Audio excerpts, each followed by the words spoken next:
Hello friends, welcome the channel of study with संघर्ष।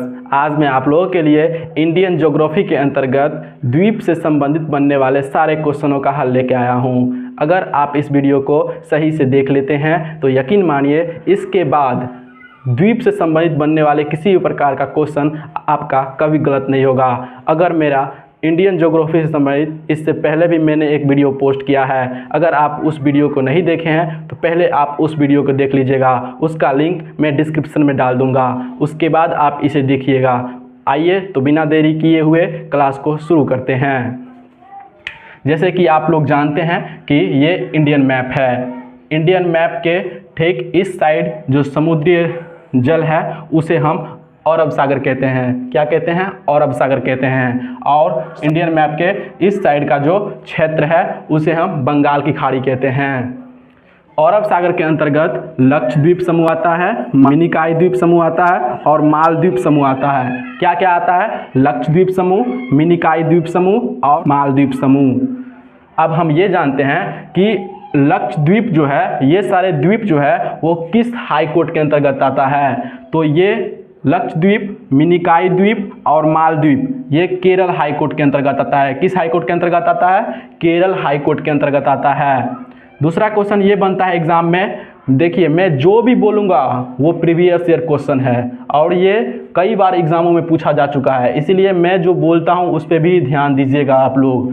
दूसरा, लक्षद्वीप और मिनिकॉय द्वीप को किस चैनल से अलग किया जाता है? कितने डिग्री चैनल रेखा से अलग किया जाता है? तो लक्षद्वीप और मिनिकॉय द्वीप को 9 डिग्री चैनल रेखा से अलग किया जाता है। किससे?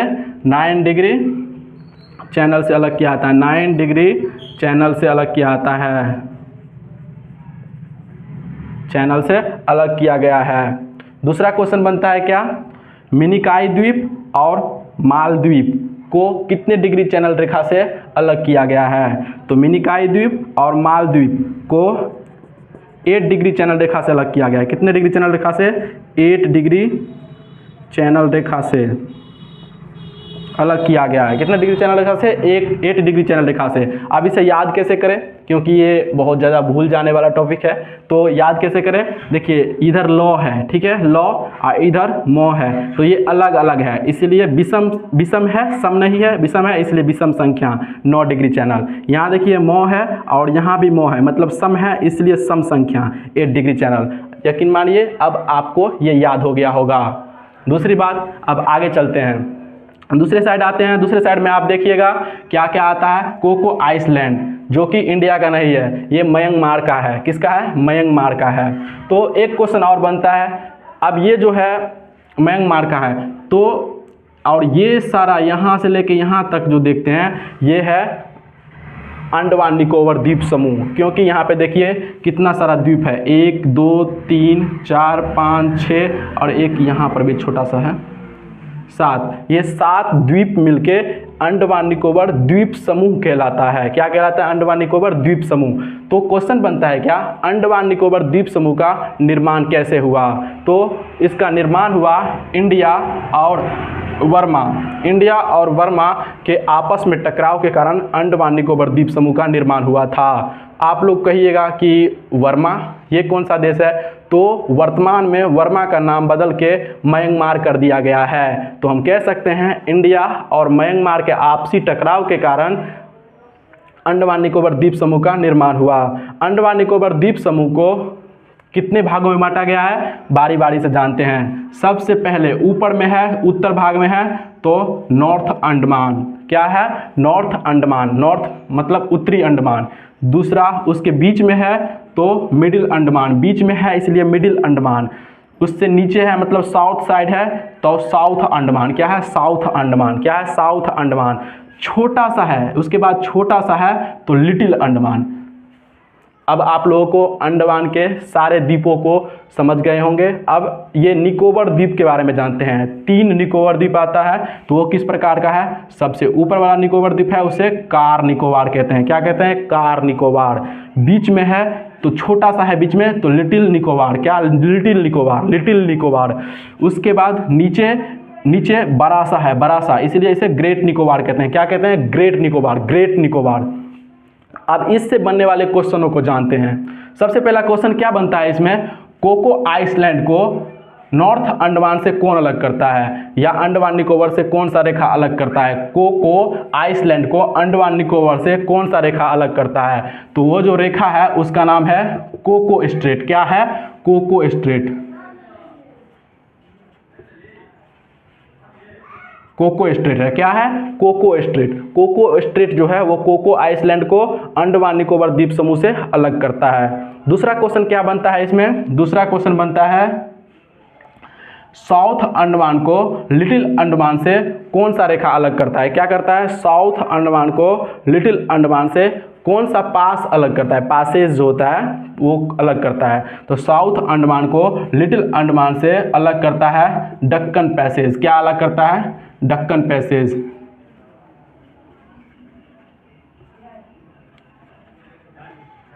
डक्कन पैसेज अलग करता है। क्या अलग करता है, साउथ अंडमान को लिटिल अंडमान से अलग करता है डक्कन पैसेज। ठीक है, अब अगला क्वेश्चन क्या इससे बनता है, अगला क्वेश्चन बनता है क्या, लिटिल अंडमान को कार निकोबार से कौन सा रेखा अलग करता है। क्या कहता है, बनता है लिटिल अंडमान को कार निकोबार से कौन सा रेखा अलग करता है, या कौन सा चैनल अलग करता है। तो इनको अलग करता है 10 डिग्री चैनल। कौन सा channel, 10 degree channel. 10 degree channel, 10 degree channel अलग करता है लिटिल अंडमान को कार निकोबार से। या फिर क्वेश्चन ऐसे ही बन सकता है, अंडमान को कार निकोबार से अलग करता है 10 डिग्री चैनल। अंडमान को कार निकोबार से अलग करता है 10 डिग्री चैनल। ठीक है, फिर अगला क्वेश्चन क्या बनता है, अगला क्वेश्चन बनता है क्या कि अंडमान निकोबार को, ये सारा अंडमान निकोबार है, तो अंडमान निकोबार को ये इंडोनेशिया, अंडमान निकोबार को इंडोनेशिया से कौन सा चैनल अलग करता है। अंडमान निकोबार को इंडोनेशिया से कौन सा चैनल अलग करता है, तो वो जो चैनल है उस चैनल का नाम है 6 डिग्री चैनल। क्या है, 6 डिग्री चैनल।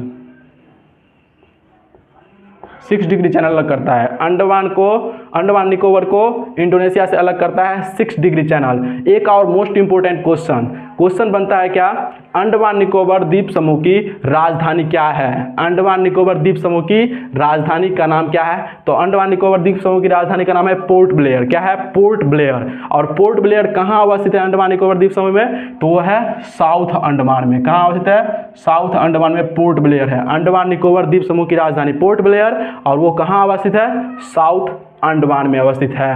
दूसरा क्वेश्चन बनता है अंडमान निकोबार द्वीप समूह की सबसे ऊंची चोटी, अंडमान निकोबार द्वीप समूह की सबसे ऊंची चोटी का नाम क्या है, तो उसका नाम है सैडल पीक। वो कहाँ अवस्थित है अंडमान निकोबार द्वीप समूह में, तो वो है नॉर्थ अंडमान में। ऊपर में है तो ऊपर वाली चोटी, क्या है, ऊपर में ये नॉर्थ अंडमान है तो ऊपर में है, कहाँ है, ऊपर में सबसे ऊंचा है, तो क्या नाम है, सैडल पीक। सैडल पीक कहाँ अवस्थित है, नॉर्थ अंडमान में अवस्थित है। ठीक है ना, सैडल पीक जो अंडमान निकोबार द्वीप समूह की सबसे ऊंची चोटी है वो कहाँ अवस्थित है, नॉर्थ अंडमान में अवस्थित है। दूसरा क्वेश्चन ये बनता है कि निकोबार द्वीप समूह की सबसे ऊंची चोटी क्या है। निकोबार द्वीप समूह की सबसे ऊंची चोटी क्या है, माउंट थुलियर। क्या है, माउंट थुलियर। वो कहाँ अवस्थित है, वो तो पूरे अंडमान निकोबार द्वीप समूह के था सैडल पीक। ठीक है, लेकिन अगर पूछे सिर्फ निकोबार द्वीप समूह की सबसे ऊंची चोटी कौन सा है, तो वो है माउंट थुलियर। वो कहाँ अवस्थित है, तो वो ग्रेट निकोबार में है। माउंट थुलियर ग्रेट निकोबार में है। माउंट थुलियर ग्रेट निकोबार में। जो मैं बोलता हूँ आप उसे अच्छी तरह से सुनते रहिएगा। माउंट थुलियर ग्रेट निकोबार में, जो निकोबार की सबसे ऊंची चोटी है। ठीक है, इसकी ऊंचाई कितनी है, इसकी 642 मीटर है। 642 मीटर ऊंचा है माउंट थुलियर। और सैडल पीक जो है, सैडल पीक, इसकी ऊंचाई है 732 मीटर, जो सबसे ऊंची चोटी है अंडमान निकोबार द्वीप समूह की। और निकोबार द्वीप समूह की सबसे ऊंची चोटी जो है वो माउंट थुलियर है, उसका ऊंचाई 642 मीटर है। उसके बाद क्वेश्चन बनता है क्या, अंडमान निकोबार द्वीप समूह जो है वो किस हाई कोर्ट के अंतर्गत आता है। अंडमान निकोबार द्वीप समूह किस हाई कोर्ट के अंतर्गत आता है, तो वो जो है वो कोलकाता हाई कोर्ट के अंतर्गत आता है। किस हाई कोर्ट के अंतर्गत आता है, कोलकाता हाई कोर्ट के अंतर्गत आता है। दूसरा क्वेश्चन ये भी बनता है कि भारत में सक्रिय ज्वालामुखी कहाँ अवस्थित है और उस ज्वालामुखी का नाम क्या है। तो भारत में, आप कहिएगा भारत में सक्रिय ज्वालामुखी, भारत में तो सक्रिय ज्वालामुखी है नहीं, लेकिन है। भारत में सक्रिय ज्वालामुखी मुख्य भूमि पर न होके वो द्वीप समूह पे है, जो कि वो अंडमान निकोबार द्वीप समूह पे है। तो अंडमान निकोबार द्वीप समूह पे है कहाँ, और उसका नाम क्या है, तो वो सक्रिय ज्वालामुखी का नाम है बैरन द्वीप। बैरन द्वीप, बैरन द्वीप, क्या नाम है, बैरन द्वीप, जो ग्रेट निकोबार में अवस्थित है। कहाँ अवस्थित है, ग्रेट निकोबार में अवस्थित है। बैरन द्वीप ग्रेट निकोबार में अवस्थित है, जो सक्रिय ज्वालामुखी है। ठीक है, फिर अगला क्वेश्चन बनता है क्या, भारत को श्रीलंका से कौन सा चैनल या कौन सा स्ट्रेट अलग करता है। भारत को श्रीलंका से कौन सा रेखा अलग करता है या कौन सा स्ट्रेट अलग करता है, वो स्ट्रेट का नाम है पाक स्ट्रेट। क्या नाम है, पाक स्ट्रेट, जो आप यहाँ देख सकते हैं पाक स्ट्रेट, ये भारत और श्रीलंका को अलग करता है। सबसे इंपॉर्टेंट क्वेश्चन एक बनता है, एक नहीं बहुत सारा अभी बताते हैं आपको, वो क्वेश्चन कैसा कैसा बनता है कि भारत के मुख्य बिंदु का सबसे दक्षिणतम बिंदु क्या है। भारत के मुख्य भूमि का, भारत के मुख्य भूमि का सबसे दक्षिणतम बिंदु क्या है, तो हम बोलेंगे क्या, कैप ऑफ कैमोरिन या फिर कन्याकुमारी। हिंदी में कन्याकुमारी और इंग्लिश में कैप ऑफ कैमोरिन, जो कितने डिग्री अक्षांशीय रेखा पर अवस्थित है, तो वो 8.4 डिग्री अक्षांशीय रेखा, उत्तरी अक्षांशीय रेखा पर अवस्थित है। 8.4 डिग्री उत्तरी अक्षांशीय रेखा पर अवस्थित है, जो यहाँ है कैप ऑफ कैमोरिन। 8.4 डिग्री उत्तरी अक्षांशीय रेखा पर अवस्थित है। दूसरा क्वेश्चन बनता है क्या, भारत के मुख्य भूमि का सबसे उत्तरी बिंदु कहाँ अवस्थित है। भारत के मुख्य बिंदु का सबसे उत्तरी बिंदु कहाँ अवस्थित है, तो हम बोलेंगे यहाँ लद्दाख में है, उसका नाम क्या है, तो उसका नाम है इंद्राकौल। क्या है, इंद्राकौल। अगर पूछेगा भारत के मुख्य भूमि के पूर्वी सबसे अंतिम बिंदु क्या है, तो हम बोलेंगे वो अरुणाचल प्रदेश में है, और अरुणाचल प्रदेश में इसका नाम है किबिथु। उसके बाद अगला क्वेश्चन बनता है कि भारत के मुख्य भूमि का सबसे पश्चिमतम बिंदु क्या है। सबसे पश्चिम में अवस्थित जो बिंदु है उसका नाम क्या है, तो उसका नाम है गुहार मोती। क्या नाम है, गुहार मोती, जो गुजरात में अवस्थित है। कहाँ अवस्थित है, गुजरात में अवस्थित है। अब एक क्वेश्चन फंसाने वाला क्या बनेगा, भारत के द्वीप समूह सहित, भारत के द्वीप समूह सहित सबसे दक्षिणतम बिंदु कौन सा है। भारत के द्वीप समूह सहित सबसे दक्षिणतम बिंदु कौन सा है, तो उसमें आप क्या मारिएगा, उसमें बताना है हमको कि हमें पता है भारत के द्वीप समूह सहित सबसे दक्षिणतम बिंदु जो है वो अंडमान निकोबार द्वीप समूह का सबसे दक्षिणतम बिंदु है, और उसमें क्या है, तो ग्रेट निकोबार है। क्या है, ग्रेट निकोबार। और ग्रेट निकोबार के अंतर्गत क्या आता है, तो सबसे दक्षिणतम बिंदु पर ग्रेट निकोबार के अंतर्गत आता है इंदिरा पॉइंट। तो क्वेश्चन में रहेगा आंसर में इंदिरा पॉइंट। क्या रहेगा, इंदिरा पॉइंट। तो पूछेगा भारत के द्वीप समूह सहित, भारत के द्वीप समूह सहित सबसे दक्षिणतम बिंदु का नाम क्या है, तो हम बोलेंगे इंदिरा पॉइंट। वो कितने डिग्री अक्षांशीय रेखा पर अवस्थित है, तो वो 6.4 डिग्री उत्तरी अक्षांशीय रेखा पर अवस्थित है। 6.4 डिग्री उत्तरी अक्षांशीय रेखा पर अवस्थित है। तो यही था हमारा द्वीप समूह से बनने वाला सारा इम्पोर्टेंट क्वेश्चन। अगर आप इस वीडियो को 1 से 2 बार देख लेते हैं तो यकीन मानिए द्वीप समूह से संबंधित बनने वाले सारे इम्पोर्टेंट क्वेश्चन आपसे नहीं बच पाएंगे, और आप किसी भी एग्ज़ाम में सही सारे क्वेश्चन को बना के आएंगे। इसी प्रकार के इम्पोर्टेंट क्वेश्चन को प्राप्त करने के लिए मेरे चैनल को सब्सक्राइब कर लीजिएगा और बेल आइकन की घंटी को दबाना ना भूलिएगा। थैंक यू, धन्यवाद।